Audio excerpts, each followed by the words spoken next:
నమస్కారం 99 న్యూస్ కు స్వాగతం. హైదరాబాద్ జూబ్లీ హిల్స్ ఉప ఎన్నికల ప్రచారంలో భాగంగా ప్రజలతో మమేకమై స్థానిక టిఫిన్ బండిపై టిఫిన్ చేస్తూ ప్రజలతో ఆత్మీయత పంచుకున్న ప్రజానాయకుడు భట్టి విక్రమార్క.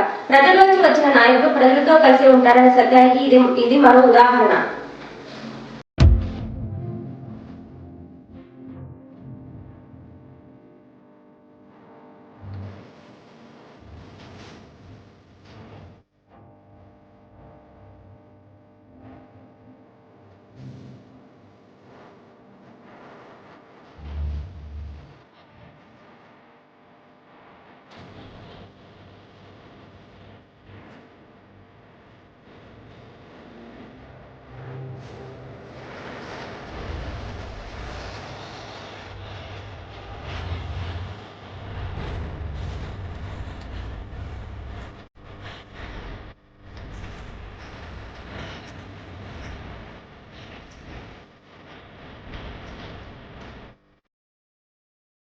ప్రజాభవన్లో ప్రైవేట్ కళాశాల యాజమాన్యంతో జరిగిన సమావేశంలో డిప్యూటీ సీఎం భట్టి విక్రమార్క, రోడ్లు, భవనాలు మరియు సినిమాటోగ్రఫీ శాఖ మంత్రి కోమటిరెడ్డి వెంకటరెడ్డి చర్చలు విజయవంతంగా ముగిశాయి. ప్రైవేట్ కళాశాల యాజమాన్యాల సంఘం తమ నిరసన కార్యక్రమాలను రద్దు చేస్తున్నట్టు ప్రకటించింది. కళాశాల బకాయిల విషయమై 1500 కోట్లు అడిగిన యాజమాన్యాలకు స్పందిస్తూ ఇప్పటికే 600 కోట్లు విడుదల చేసినట్టు, మరో 600 కోట్లు వెంటనే విడుదల చేస్తామని, మిగిలిన 300 కోట్లు త్వరలో క్లియర్ చేస్తామని డిప్యూటీ సీఎం భట్టి విక్రమార్క తెలిపారు. ఫీజు రియంబర్మెంట్స్ కు సంబంధించిన అంశాలపై చర్చించి ఒక కమిటీ ఏర్పాటు చేయాలనే యాజమాన్యాల అభ్యర్థనకు అనుగుణంగా త్వరలో కమిటీ ఏర్పాటు చేస్తామని ఆయన వెల్లడించారు. ఆ కమిటీలో అధికారులతో పాటు యాజమాన్యాల ప్రతినిధులకు కూడా అవకాశం కల్పిస్తామని తెలిపారు. సమావేశంలో పాల్గొన్న యాజమాన్య ప్రతినిధులు కూడా ప్రభుత్వంపై లేదా ఉన్నతాధికారులపై ఎలాంటి వ్యాఖ్యలు చేయలేదని స్పష్టం చేశారు. డిప్యూటీ సీఎం భట్టి విక్రమార్క ఈ సందర్భంగా విద్యార్థుల ప్రయోజనాలు, విద్యా వ్యవస్థ స్థిరత్వం దృష్ట్యా ప్రభుత్వం ఎల్లప్పుడూ సానుకూల దృక్పథంతో ముందుకు సాగుతుందని తెలిపారు.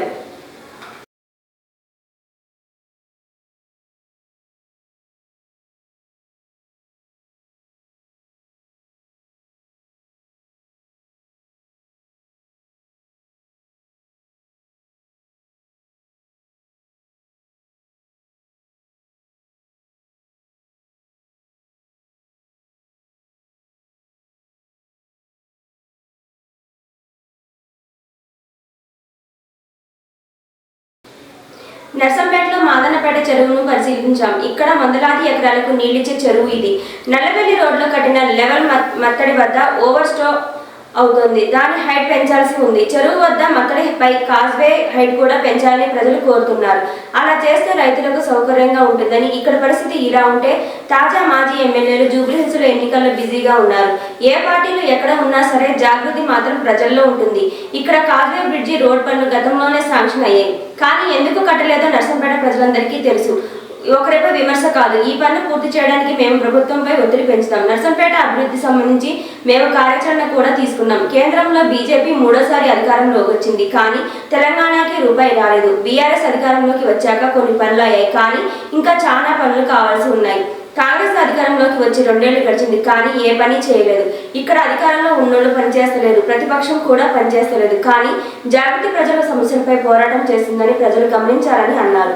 నేను తిరుగుతున్న అన్ని జిల్లాల్లో పత్తి సహా వరి, ఇతర పంటలకు నష్టం కలిగింది. కానీ సీఎం ఒక్కరోజు సమీక్ష చేసి 2 జిల్లాల రైతులకే నష్టపరిహారం ఇస్తామన్నారు. పత్తి రైతు తీవ్రంగా నష్టపోయే పరిస్థితి ఉంది. తేమ శాతం మీద కండిషన్స్ పెడుతున్నారు. ఇది ఏమీ పట్టించుకోకుండా ముఖ్యమంత్రి పొద్దున్నే లేస్తే జూబ్లీ హిల్స్ ఎన్నికలపై బిజీగా ఉంటున్నారు. కానీ ఇక్కడ రైతులు చాలా నష్టపోతున్న పరిస్థితి. ఇది దారుణం. ప్రభుత్వానికి, ప్రతిపక్షానికి ప్రజల సమస్యల మీద పట్టింపు లేకుండా పోయింది. అందుకే జాగృతి ప్రజల సమస్యల పరిష్కారానికి జనం బాట పట్టింది.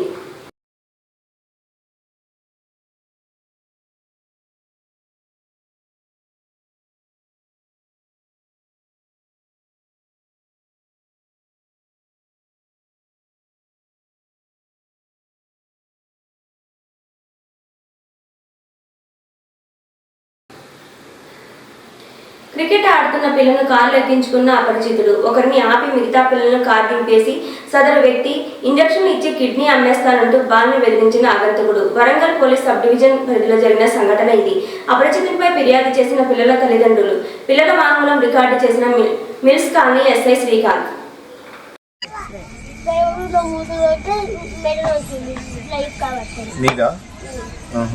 ఫ్రెండ్స్ది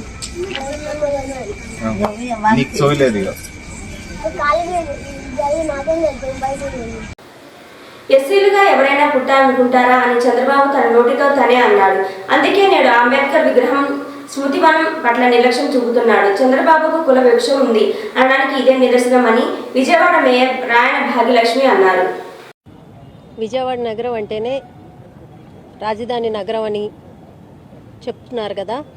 మరింత రాజధాని నగరంలో ఉన్న ఆ మహానాయకుడు మహామనిషి అయిన అంబేద్కర్ విగ్రహాన్ని పూర్తిగా మెయింటెనెన్స్ ఇక్కడ నిర్వీర్యం చేయటం జరిగింది. ఏ రకంగా అంటే పూర్తి స్థాయిలో ఇక్కడ పెట్టిన ఫౌంటైన్స్ ప్రతి ఒక్కటి పూర్తిగా పాడైపోయి శిథిలావస్థకు వచ్చిన పరిస్థితులు వచ్చినాయి. విగ్రహానికి కూడా ఎలాంటి ఆలనా పాలన లేకుండా పూర్తిగా నిర్వీర్యం చేస్తున్నారు. ఎందుకింత నిర్లక్ష్యం? ఇది ఇందాకలా మా డాక్టర్ గారు చెప్పినట్టు, మా పెద్దలు చెప్పినట్టు ఒకళ్ళ సొత్తు కాదు. అంబేద్కర్ అన్న వ్యక్తి మన రాజ్యాంగ పిత అయ్యుండి ఆయన్ని ప్రతి ఒక్కరూ మా మనిషి అని చెప్పుకునే విధంగా ఈరోజు కుల వ్యవస్థ లేకుండా ఉన్న వ్యక్తి అంబేద్కర్ గారు. అలాంటి అంబేద్కర్ గారిని కూడా మీరు నిర్లక్ష్యం చేస్తున్నారు అని అంటే మీకు కుల వివక్ష ఉంది అన్న సంగతి ఆంధ్రప్రదేశ్లోనే కాదు అన్ని రాష్ట్రాల్లోనే తెలుసు. ఎందుకంటే మీ నోటితో మీరే అన్నారు ఎస్సీ కులంలోనే ఎవరైనా పుట్టాలనుకుంటారా అని. అలాంటి వ్యక్తి మీరు. అలాంటి వ్యక్తి అంబేద్కర్ గారిని కూడా మీరు ఇలాంటి కుల వివక్ష చేస్తున్నారు అన్నది ఈరోజు అర్థం చేసుకోవాల్సిన పరిస్థితి ఈరోజు వస్తుంది. ఎందుకంటే జగన్మోహన్ రెడ్డి గారు ఒకటే నమ్ముతారు, నా ఎస్సీ, నా ఎస్టీ, నా బీసీ, నా మైనారిటీ అని చెప్పి ప్రతి ఒక్క విషయంలోన ఆయన నమ్మి ఈరోజు ప్రతి ఒక్కరికి ఆదర్శంగా నిలిచిన వ్యక్తి జగన్మోహన్ రెడ్డి గారు. ఆయన ఆధ్వర్యంలోన ఈ ఒక విగ్రహాన్ని నిర్మించారన్న ఒక కక్షతోటి, కుతంత్రంతో ఈరోజు మన రాజధానిలో ఉంటుంది. ఇక్కడ పర్యటన ఎక్కువగా ఉంటారు. ఎందుకంటే ఎక్కడ ఏ పుణ్యక్షేత్రానికి వెళ్ళినా అమ్మవారి గుడికంటూ ఇక్కడికి రావడం జరుగుతుంది. ఇంద్రకీలాద్రి ఇక్కడ అమ్మవారు ఉన్నారు, ఇక్కడికి వస్తారు. అది వచ్చి ఇక్కడికి వచ్చి ఇక్కడ అంబేద్కర్ విగ్రహాన్ని కూడా సందర్శించడానికి ఎన్నో వేల మంది వచ్చి, ఇంతకు ముందు వైఎస్ఆర్సీపీ గవర్నమెంట్లోనే ఎన్నో వేల మంది వచ్చేవారు, ఇక్కడ వచ్చి చూసి వెళ్ళేవారు. ఈ రోజు చూడండి, సాయంత్రం అయింది, ఒక్క పర్యాటకులు ఈ చుట్టుపక్కల ఎవరైనా కనబడుతున్నారా? రాకుండా పూర్తిగా నిర్వీర్యం చేసిన ఘనత ఈ టీడీపీ ప్రభుత్వాన్ని, చంద్రబాబు నాయుడు గారిది.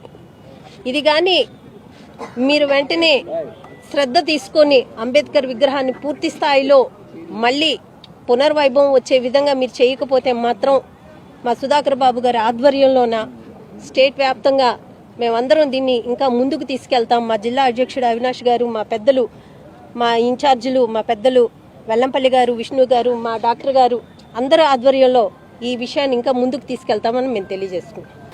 జూబ్లీహిల్స్ నియోజకవర్గం హైదరాబాద్ రాష్ట్ర కాంగ్రెస్ పార్టీ సీనియర్ నాయకులు వెంకటరావు నగర్ ఉప ఎన్నికల ఇన్ఛార్జి డాక్టర్ మట్టాదాయం విజయ్ కుమార్ ఆధ్వర్యంలో సీఎం రేవంత్ రెడ్డి జన్మదిన వేడుకలు తెలిపారు. ముఖ్య అతిథులుగా హాజరైన వైరా ఎమ్మెల్యే రామదాస్ నాయక్, జూబ్లీహిల్స్ కాంగ్రెస్ పార్టీ అభ్యర్థి నవీన్ యాదవ్, నాగార్జున రెడ్డి వెంకటరావు నగర్ డివిజన్ 75, 76, 77, 78, 91 బూతుల్లో రాష్ట్ర కాంగ్రెస్ నాయకులు డాక్టర్ మట్టాదాయం విజయ్ కుమార్ ఆధ్వర్యంలో సీఎం రేవంత్ రెడ్డి జన్మదిన వేడుకలు ఘనంగా నిర్వహించారు. ఈ కార్యక్రమంలో వెంకటరావు నగర్ డివిజన్ నాయకులు, కార్యకర్తలు మరియు సత్తుపల్లి నియోజకవర్గ ప్రజాప్రతినిధులు పాల్గొన్నారు.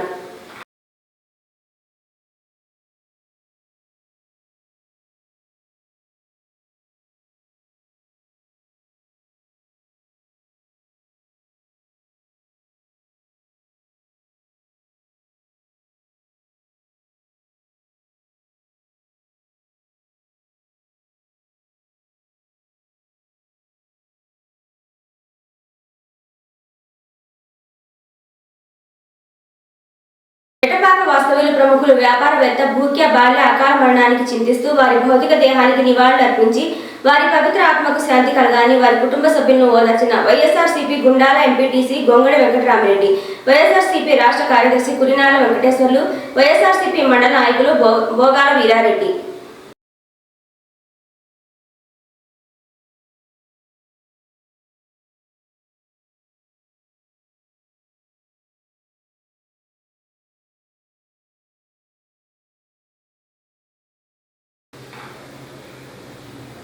ప్రపంచంలోనే ధనవంతమైన రాష్ట్రం న్యూయార్క్కు మేయర్గా ఎన్నికైన జోహ్రాన్ మగ్దాని తమ ఎన్నికైన తర్వాత మొదటి శుక్రవారం నమాజ్కు హాజరయ్యారు.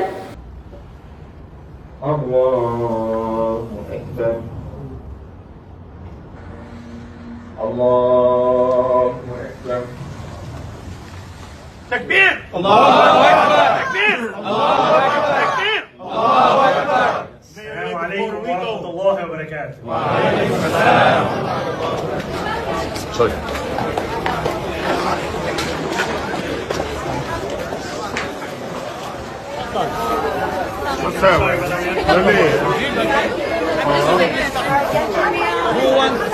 హైదరాబాద్ బోర్బండ నందు సున్నం చెరువు సమీపంలో ఉన్నటువంటి డ్రైనేజీ సమస్యను బోర్బండ ఎలక్షన్ ఇన్ఛార్జి టీజీఐడీసీ చైర్మన్ మువ్వా విజయబాబు తెలుసుకుని తెలంగాణ రాష్ట్ర రెవెన్యూ గృహ నిర్మాణ సమాచార శాఖల మంత్రివర్యులు పొంగులేటి శ్రీనివాసరెడ్డి దృష్టికి తీసుకురాక సంబంధిత అధికారుల సమస్యను పర్యవేక్షించి నూతన డ్రైనేజీని నిర్మించడానికి 50 లక్షల రూపాయలు సాంక్షన్ చేశారు.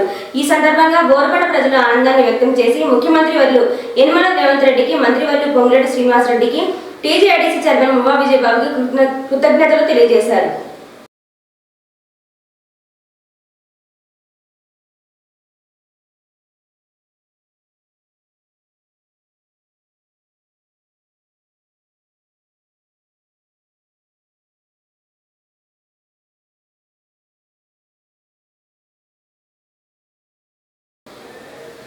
ఈ వార్తలు ఇంతటితో సమాప్తం. 99 న్యూస్ అనుక్షణం ప్రజల కోసం.